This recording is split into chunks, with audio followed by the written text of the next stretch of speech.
Hola, mis queridas hermanas. El día de hoy nuevamente es un gusto saludarlas desde la heroica e histórica Cuautla, Morelos.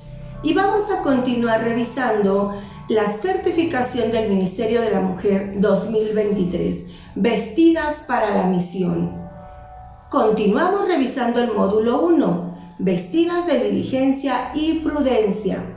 En este módulo se abordará el tema vestidas de estabilidad emocional, en donde revisaremos esas emociones que nos causan tantos dolores de cabeza, que sin embargo las necesitamos. Las emociones siempre han formado parte de lo que somos. Las tenemos desde que nacemos hasta el día que dejamos de vivir. Y son en algún sentido una característica básica del ser humano.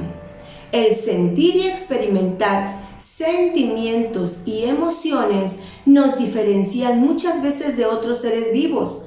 Imagina tu vida si no sintieras nada. Seguramente tendrías algunas ventajas como el no experimentar emociones incómodas, tales como el miedo, la tristeza o el enojo. Y sin embargo, también nos restringiríamos de sentir amor, gozo, gratitud.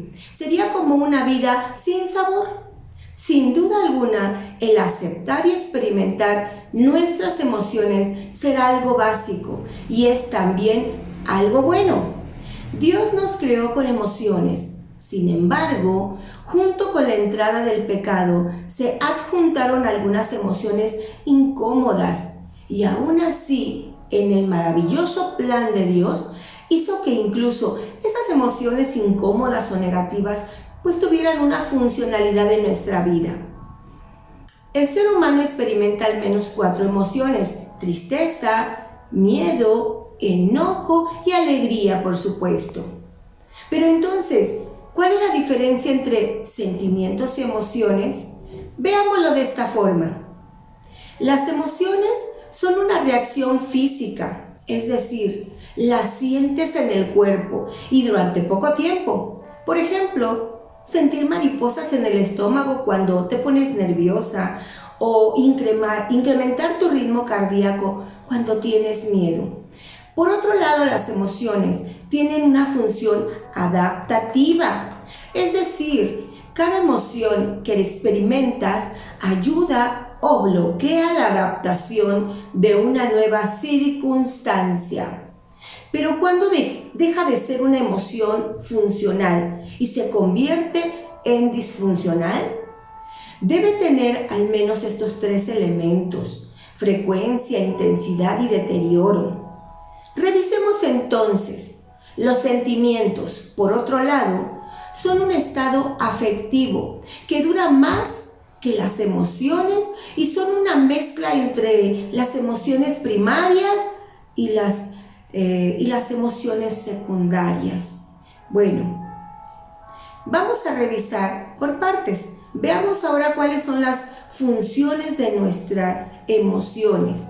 Por ejemplo, el miedo. La función principal del miedo es la supervivencia.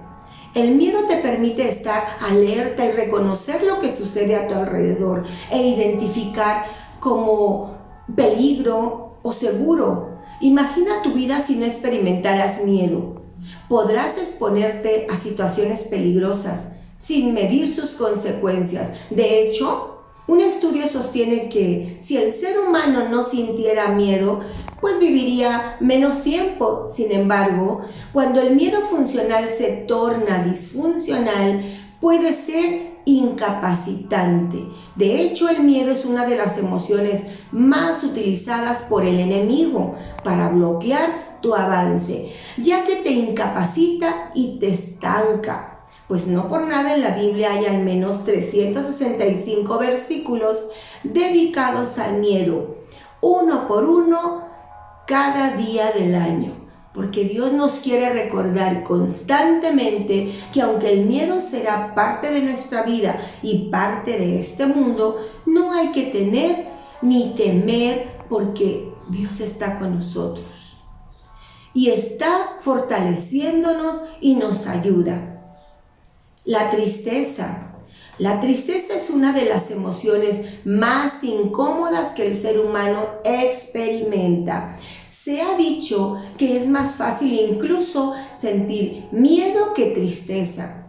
Sin embargo, la funcionalidad de la tristeza va más allá del sentido de estar incómodos. Es la tristeza una de las emociones más poderosas que pueden llevar el cambio y la transformación.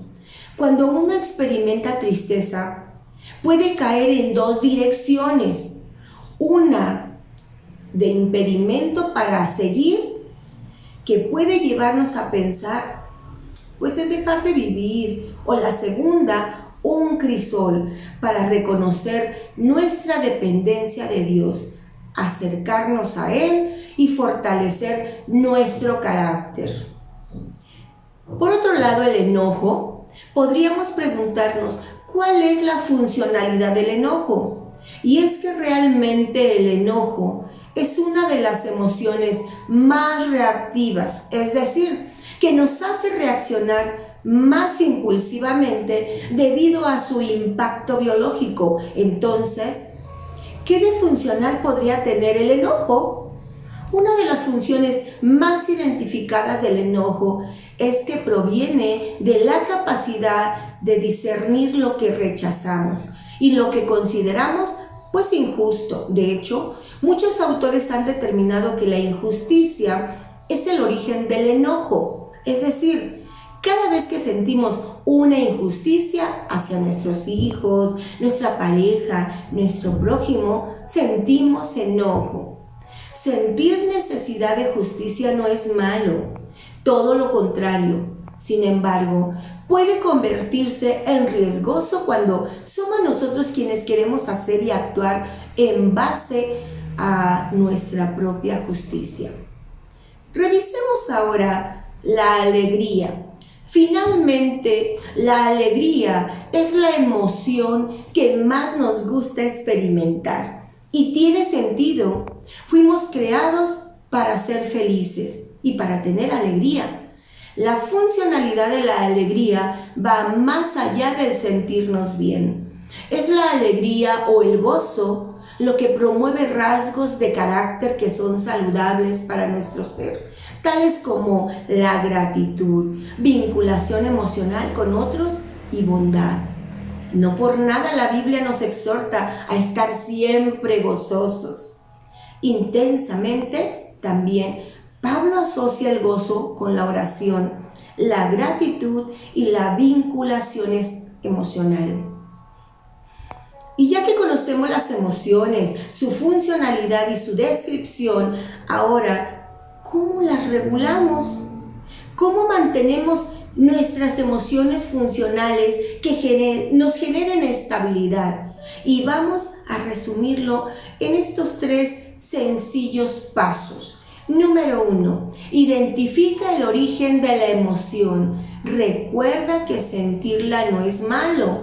Es por eso que cuando la identifiques, resalta que es la parte funcional de la emoción que estás sintiendo y te permitirá estar más alerta. Identifica una injusticia, acércate a Dios o acércate más a otros. Número 2. Identifica cómo las estás expresando.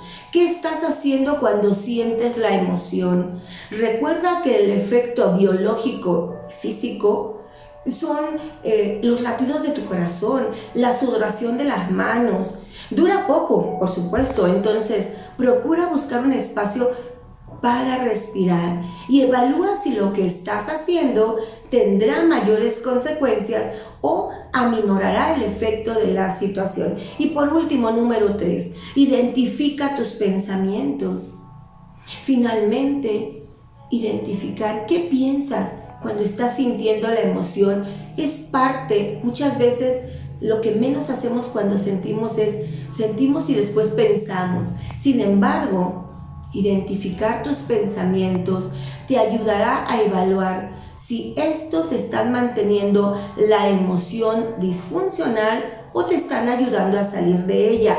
Recuerda que las emociones son parte de nuestra vida. No somos, ¿verdad? O no nos hacen quienes somos y podemos experimentarla continuando con una vida plena, que es la expectativa de Dios para nosotros. En la medida que aprendemos a regularla y no a reprimirla, nuestras emociones podremos también ayudar a otros. Definitivamente, debemos nosotros de saber que la única, ¿verdad?, manera de poder autorregular nuestras emociones es colocándonos en las manos de Dios. Espero y deseo de todo corazón que esta hermosa reflexión te ayude, mi querida hermana, a poder autorregular tus emociones y a expresarte con amor y sinceridad. Fue un gusto. Bye. Hasta la próxima.